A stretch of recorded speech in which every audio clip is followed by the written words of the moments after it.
ডিম আলু সিদ্ধ করে নেব। এদিকে সিদ্ধ বসিয়েছি, এদিকে একটা পেস্ট করে নেব মশলা। আদা দিয়েছি, কাঁচামরিচ দিয়েছি, একটা পেঁয়াজ কুচি, একটা টমেটো দিয়েছি। এটা পেস্ট করে নেব।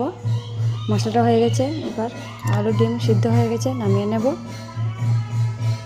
নামিয়ে নিয়েছি। এবার ডিমটা ভেজে নেব। ভাজা হয়ে গেছে, নামিয়ে নেব। এবার আলুটাও ভেজে নেব।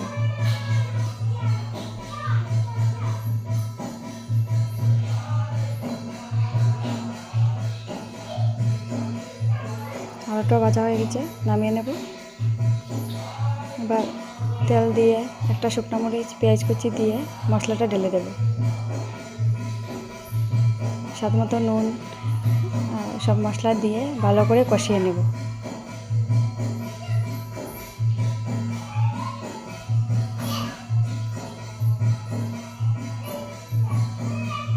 একটু জল দিয়ে, সামান্য একটু জল দিয়ে ভালো করে কষিয়ে নেব, যেভাবে মশলাটা সিদ্ধ হয়ে যায়। দেখতেই পাচ্ছেন মশলা কষানো হয়ে গেছে। এবার জল দিয়ে দেব, পরিমাণ মতো জল দিয়ে সবগুলোকে ঢেলে দেব। আপনারা এইভাবে বানিয়ে খেয়ে দেখবেন, ভীষণ ভালো লাগবে।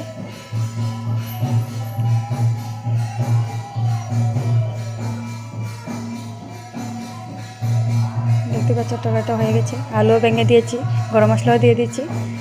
এবার নামিয়ে নেব। ভিডিওটা যদি ভালো লাগে তাহলে লাইক কমেন্ট করো। ধন্যবাদ সবাইকে।